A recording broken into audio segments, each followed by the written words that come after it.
नमस्कार, welcome back to your own channel wealth saga. 22 Feb 2026 आज है संडे का दिन। निफ्टी वीकली व्यू में आपका बहुत बहुत स्वागत है, जिसमें कि सिर्फ निफ्टी 50 और निफ्टी बैंक ही नहीं, गोल्ड और सिल्वर के चार्ट्स को भी हम लोग स्टडी करेंगे। आप लोगों के दिमाग में भी कई सारे क्वेश्चंस आ रहे होंगे कि सर कल के दिन क्या होने वाला है, is the market going to open gap up और market is going to crack और what is going to happen. So we are going to decode in this important video. सबसे पहले दोस्तों आपको पता होना चाहिए कि आफ्टर ऑल हो क्या रहा है। दोस्तों सबसे पहले आपको ये पता होना चाहिए कि टैरिफ का जो ये भसड़ है उसकी शुरुआत कब हुई थी। 3.5% was the tariff which was imposed on India before this tariff drama started. उसके बाद धीरे से टैरिफ को 25% बढ़ाया गया और उसके बाद ये टैरिफ बढ़ा करके 50% कर दिया गया था। This was the maximum tariff which was impose on India, क्योंकि इंडिया रशिया से तेल ले रही थी। फिर इंडिया ने कहा भी ऐसा है कि हम रशिया से तेल वेल नहीं लेंगे, हमारे टैरिफ्स को रिड्यूस किया जाए। और इसे रिड्यूस करके पहले तो 25% किया गया, उसके बाद फर्दर रिड्यूस करके 18% कर दिया गया था। आई होप यहाँ तक की पिक्चर आपको क्लियर होगी। अभी परसों के दिन क्या किया, यूएस की सुप्रीम कोर्ट ने कहा कि ट्रंप जो ये टैरिफ लगा रहे हैं ये they are totally illegal in nature और इनको पूरी तरह से रूल आउट कर दिया जाए। फिर आनन फानन मतलब बेसिकली ये जो वर्ल्ड वाइड टैरिफ थे वो 0% हो गए एक तरीके से देखा जाए। तो आनन फानन क्या हुआ, आनन फानन ट्रंप साहब आए, उन्होंने बोला कि नहीं, उन्होंने एक नई धारा का इस्तेमाल करते हुए जो टैरिफ है वो 10% कर दिया। अभी कौन सी धारा थी, तो जितनी भी धाराएं यूएस में हैं जिसके चलते टैरिफ इम्पोज किया जा सकता है, उसका एक शॉर्ट वीडियो हम लोगों ने पोस्ट किया था कल के दिन। आई एम श्योर आपने उसको देखा होगा, नहीं देखा you must watch it, it is going to be an eye opener for you. तो 10% से बढ़ा करके 24 घंटे भी नहीं हुए थे, उन्होंने टैरिफ को फिर से बढ़ा करके कितना कर दिया, 15%, और ये फ्लैट 15% कर दिया हर एक नेशन के लिए। अच्छा, अभी जो 15% किया गया है, अब कई सारे लोग ये कंफ्यूज हो रहे हैं कि ये 15% क्या है। क्या ये टोटल 15% है, मतलब जो पहले 18% हो गया था उससे ये कम हो गया है क्या 3%? This is one. या फिर कई लोग इससे ये इंटरप्रिटेशन निकाल रहे हैं कि 3.5% तो पहले ही था, अब ये 15% बढ़ा दिया गया है, तो अब ये 18.5% हो गया है। लेकिन मेरा इंटरप्रिटेशन इसको लेकर के ये है कि जब टैरिफ की लिमिटेशन ही 15% कर दी गई हैं, तो आप इसको पिछले वाले टैरिफ से क्यों ऐड कर रहे हो। The maximum tariff which you can impose on any country for safeguarding the interest of your nation is going to be 15%, which he has imposed for how many days, for 150 days, that is how many months, that is 5 months. तो अगले आने वाले 5 महीनों तक आपको 15% तक का tariff expect करना चाहिए। अब 5 महीने के बाद फिर से हो सकता है वो लगा दे, एक्सटेंड कर दे, वो भी प्रेसिडेंट है, उसके पास भी पावर्स हैं, उसके पास भी हथकंडे हैं, लॉयर्स हैं, व्हाट नॉट। तो हमें ज़्यादा लोड नहीं लेना है। कहने का मतलब ये हुआ कि जहाँ पहले 18% था, अभी वो रिड्यूस होकर के, अगर आप रिडक्शन के बारे में सोचें तो 15% हो गया, तो 3% रिड्यूस हो गया है। और अगर आप ये सोच रहे हैं, इसको इस तरीके से इंटरप्रेट कर रहे हैं कि पहले जब टैरिफ की शुरुआत हुई थी उससे पहले भी 3.5% था, तो अगर 15% ऐड कर देते हैं तो अब कितना हो गया, 18.5%, दैट इज़ 18% से 0.5% बढ़ गया। कुल मिलाकर के बहुत ज़्यादा कोई चेंजेस नहीं हुए हैं। क्लियर हो गया। तो मतलब अगर 18% रहता है तो भी ज़्यादा चेंज नहीं, क्योंकि 18% तो ऑलरेडी था, 18.5% हो गया तो भी कोई बहुत मेजर चेंज नहीं है। हाँ, अगर 15% हो गया तो 3% की पॉजिटिविटी है। This is max positive which has happened in past 48 hours. कहानी क्लियर हो गई, आगे बढ़ते हैं। अब जैसा कि आप गोल्ड के चार्ट पे देख पा रहे हैं, गोल्ड कंसोलिडेट कर रहा है। मैं आपके सामने गोल्ड की कुछ ट्रेंड लाइन ड्रॉ कर दे रहा हूँ, ये ठीक है। तो इससे आपको क्या पता चल रहा है, इससे पता चल रहा है कि गोल्ड एक छोटे से जोन में कंसोलिडेट कर रहा है। और दोस्तों कंसोलिडेशन मींस स्ट्रेंथ, इसको मैं आपको कई बार समझा चुका हूँ। क्योंकि अगर गिरना होता है तो ऐसे गिरावट होती है, 3 दिन में मतलब 30-30 हज़ार पॉइंट की गिरावट हो जाती है। लेकिन अगर भागना होता है तो it takes time, it consolidates. गिरने के लिए क्या है, आपको पैसे निकालना होता है कि नहीं। लेकिन जब आपको पैसा लगाना होता है तो पैसे का जुगाड़ करना पड़ता है, पैसे को डीमैट अकाउंट में डालना होता है, उसके बाद बाय का बटन प्रेस करना होता है, रिसर्च करनी पड़ती है कि नहीं। सेल करने के लिए क्या रिसर्च, सेल करने की तो बस सेल करना है। तो यही रीज़न है कि यहाँ से मुझे गोल्ड में पॉजिटिविटी दिखाई पड़ रही है ना। तो क्वेश्चन कम से गोल्ड में कहाँ तक ये पॉजिटिविटी पॉसिबल है, तो दोस्तों यहाँ से सीधे सीधे आपको 1,60,000 तक के लेवल्स की एक्सपेक्टेशन गोल्ड में रखनी चाहिए। स्पेशली जब इतनी अनसर्टेनिटी है तो safe bets happen to be gold and silver only. अगर आप सिल्वर को देखें दोस्तों, सिल्वर मैं लगातार बोलता चला रहा हूँ दोस्तों कि जो 50 डे एक्सपोनेंशियल मूविंग एवरेज है वो एक वैल्यू बाइंग जोन होता है। अगर आप देखें तो फरवरी का पूरा महीना आपको मिला है, सिल्वर आपको 2.5 लाख रुपए के आसपास मिल रहा है। और 2.5 लाख मैंने आपको आज से कम 1.5-2 महीने पहले बताया था कि ये एक वैल्यू बाइंग जोन है, इसके ऊपर वैल्यू कम हो जाएगी, है ना। लेकिन यहाँ पर एक बहुत ही सुंदर सी चीज़ आपको दिखाई पड़ रही है, जो कि आई डोंट नो आप लोग इसको नोटिस कर पा रहे हैं कि नहीं कर पा रहे हैं। यहाँ पर आपको ट्रिपल बॉटम बनता हुआ दिखाई पड़ रहा है, 1 2 3, और यहाँ से ट्रिपल बॉटम के साथ अपसाइड दिखाने की कोशिश हो रही है। अब इस ट्रिपल बॉटम के चलते अगर मार्केट ऊपर जाता है तो जो सबसे पहला लेवल आपको एक्सपेक्ट करना चाहिए वो है 2,68,000, समझ गए। और उसके जो सेकंड लेवल एक्सपेक्ट करना चाहिए वो है 2,88,000, 2,90,000। तो ये जो दो लेवल हैं 2.68 लाख एंड 2.9 लाख, ये आपको इसी वीक सिल्वर में आते हुए दिखाई पड़ सकते हैं given the uncertainty in the market. अब निफ्टी 50, निफ्टी बैंक, सेंसेक्स का चार्ट भी स्टडी कर लेते हैं। आई डोंट नो आप लोग को निफ्टी 50 के चार्ट पे कुछ चैनल वैनल दिखाई पड़ रहे हैं, दिखाई पड़ रहा है। एक फॉलोइंग चैनल बन रहा है, इसको देखो ऐसे करके देखो तो आपको दिखाई पड़ेगा एक फॉलोइंग चैनल बन रहा है, जिसमें कि निफ्टी 50 ऐसे ट्रेड कर रहा है। अब दोस्तों पॉसिबिलिटी क्या है, इस चैनल से ऊपर जाने की पॉसिबिलिटी है, तो भैया ऐसा है। और उसके जो मेजर रेजिस्टेंस है वो अभी भी बना हुआ है 26,350, 26,400। भाई मेरा ऐसा मानना है कि कल के दिन अगर मार्केट गैप अप ओपन होता है, मार्केट 26,000 के ऊपर भी ओपन होता है, you must plan to sell on rise. बहुत ज़्यादा खुशी, बहुत ज़्यादा चिल करने की ज़रूरत नहीं है। वो चिल हम तब करेंगे जब 26,400 के ऊपर निफ्टी 50 सस्टेन करेगा, अदरवाइज मार्केट है still sell on rise. Similarly आपको सेंसेक्स में भी आपको फॉलोइंग ट्रेंड लाइन ड्रॉ करके आपको फॉलोइंग चैनल बनता हुआ दिखाई पड़ेगा। जस्ट 1 सेकेंड, आप इसको ऐसे ड्रॉ करेंगे तो भी आपको ऐसे ही फॉलोइंग चैनल दिखाई पड़ेगा, जिसमें कि ऐसे कारोबार हो रहा है। तो दोस्तों सबसे पहली चीज़ तो ये है कि अगर मार्केट कल के दिन गैप अप ओपन होता है तो कई सारे रेजिस्टेंसेस हैं। जो सबसे बड़ा महा रेजिस्टेंस खड़ा है वो तो 86,000 पे खड़ा हुआ है, 3 बार कोशिश कर चुका है, तोड़ नहीं पाया है।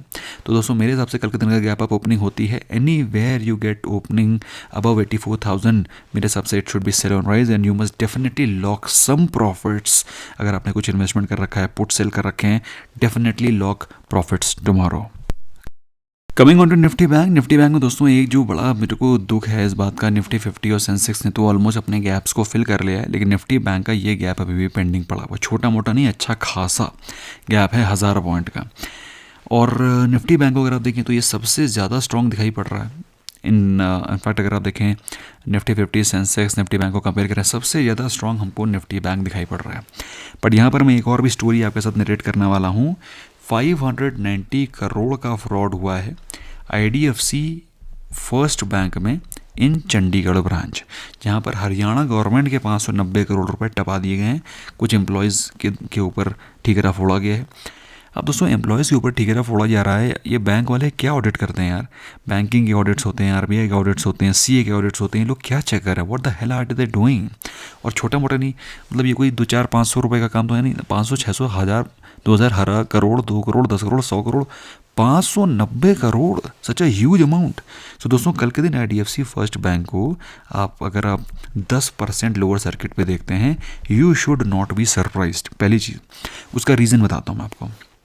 IDFC फर्स्ट बैंक का जो प्रॉफिट है हर एक क्वार्टर में, वही करीब 500 करोड़ के आसपास का है। तो पूरे एक क्वार्टर का प्रॉफिट ही उड़ा के ले गए हैं, और इसको कम सल्टाने के लिए तो 1-2 क्वार्टर चाहिए होंगे। तो दोस्तों कल के दिन IDFC फर्स्ट बैंक में मिनिमम 10% की नेगेटिविटी एक्सपेक्ट करनी चाहिए। और वो मैं आपके सामने चार्ट पे अगर आप देखें तो कहाँ पर दिखाई पड़ रहा है स्टॉक आते हुए, सीधे 8% का अगर गिरावट होती है तो 8-10% गिरावट होती है, 8 रुपये गिरावट होती है, तो 75-78 हो सकता है यहाँ के आसपास आए, वरना फिर ये आकर के इस जोन पे आ सकता है 70 के आसपास। और दोस्तों हरियाणा गवर्नमेंट का पैसा टपा दिया है 590 करोड़। हरियाणा गवर्नमेंट के साथ साथ जितने भी गवर्नमेंट के अकाउंट्स थे वो सारे के सारे क्लोज होने के आदेश हो जाएंगे, कई सारे कॉर्पोरेट अकाउंट्स भी क्लोज हो जाएंगे। तो क्योंकि इस तरीके के, भाई खेत फसल को कैसे खा सकता है? खेत से फसल जनरेट होती है ना, खेत ही फसल खा जाएगा। मतलब जिसके ऊपर सबसे ज़्यादा ट्रस्ट है वही अगर ट्रस्ट को ब्रीच कर देगा तो फिर क्या होगा? मतलब बैंक्स के नॉट डू दिस। बैंक्स कहीं पर लॉकर टूट रहे हैं, कहीं ज्वेलरी उड़ी जा रही है, कहीं पर बैंक में फ्रॉड हो रहा है, no, not accepted at all. ऐसे में दोस्तों पीएसयू बैंक्स पे आपकी नज़रें होनी चाहिए। अगर आप पीएसयू बैंक्स को देखें तो पिछले 5 साल के परफॉर्मेंस को अगर आप देखें तो ये 5 साल नहीं दोस्तों, ये अपने लाइफ टाइम हाइस को ब्रीच नहीं कर पाया है, टच भी नहीं कर पाया है। मेहुल चौकसी, नीरव मोदी ने जब से इनके ऊपर कुंडली लगा के बैठ गए थे तो उस समय स्टॉक ट्रेड कर रहा था 200 रुपये के आसपास, वहाँ से गिर गिर के स्टॉक चला गया था 40 रुपये के आसपास। 40 के बाद रिकवर कर करके अभी ये 120 के आसपास चला गया। बहुत ही सुंदर राउंडिंग बॉटम पैटर्न बना रहा है। फंडामेंटली देखें स्टॉक बहुत स्ट्रॉन्ग है। मैं आपको कुछ नंबर दिखा देना चाहता हूँ। पहली चीज़ तो रिटर्न ऑन इक्विटी 15% की, which is decent in nature. इसके अलावा पीजी रेशियो अगर आप देखिए 0.12 है, मतलब price against earning and growth, मतलब अर्निंग्स और ग्रोथ के कंपैरिजन में जो प्राइस है वो बहुत कम है, बहुत रीजनेबल है। एसबीआई जहाँ करीब करीब 14 के पी पे मिल रहा है, ये स्टॉक आपको 8.5 के पी से भी नीचे मिल रहा है, which is showing very decent valuation. Stock के प्रॉफिट, स्टॉक की सेल्स लाइफ टाइम हाइस के आसपास चल रही हैं। 32,889 करोड़ की सेल्स, 5577 करोड़ के profits, life time high sales हैं, लाइफ टाइम हाई प्रॉफिट्स। अब दोस्तों मुझे वीकली चार्ट दिखाना पड़ेगा आपको तो समझाने के लिए कि चीज़ें कितनी अच्छी से दिखाई पड़ रही हैं। अगर आप देखें तो स्टॉक अपने राउंडिंग बॉटम को breach, rounding bottom kind of pattern बना रहा है। स्टॉक का रेजिस्टेंस है 135 के आसपास। स्टॉक का एक रेजिस्टेंस है 135, मैं आपको दिखाता हूँ। दिस इज़ 135 लेवल्स, है ना। यहाँ पर हमको एक छोटा सा रेजिस्टेंस दिखाई पड़ रहा है, कैन यू सी दिस? तो अगर ये इसको ब्रेकआउट करता है तो यहाँ से आपको एक सॉलिड अपसाइड एक्सपेक्टेशन रखनी चाहिए, कम से कम 180 to 200 तक की। मतलब अगर ये इसको ब्रेक करके सस्टेन कर लेता है तो भाई ऐसा है, ये अगले आने वाले 1 साल के अंदर अपने लाइफ टाइम हाइस को ब्रीच कर देगा। तो अच्छा पोटेंशियल दिखाई पड़ रहा है। इसी सीक्वेंस में एक और कंपनी जिसको कि आप स्टडी कर सकते हैं फंडामेंटल्स के साथ, स्टॉक का नाम है Canara bank. Can bank, bank नहीं, कैन बैंक। तो कैन बैंक अगर आप देखें तो कैन बैंक अपने लाइफ टाइम हाइस पर चल रहा है, लेकिन कंपनी के प्रॉफिट्स, कंपनी की सेल्स, इनफैक्ट कंपनी का जो फंडामेंटल्स है वो और भी अच्छे हैं। मैं आपके सामने क्विकली दौड़ा देता हूँ आपकी नज़रें कैन बैंक के ऊपर, जहाँ पर हम लोग देख रहे थे ना कि रिटर्न ऑन इक्विटी 15% की है पंजाब नेशनल बैंक की, है ना, दिस वन। वहीं पर अगर हम देखें कैनरा बैंक का रिटर्न ऑन इक्विटी 17.5-18% के आसपास, और पीजी रेशियो इसका भी 1.1 सेकेंड का इस दिस 0.16 है। 0.16 मीन्स व्हाट, अर्निंग्स और ग्रोथ के कंपैरिजन में प्राइस इसका भी बहुत कम है। और जहाँ पीएनबी आपको 8.5 के पी के आसपास मिल रहा है, ये तो आपको 7 के पी से भी नीचे मिल रहा है। तो बहुत ही सुंदर परफॉर्मेंस है।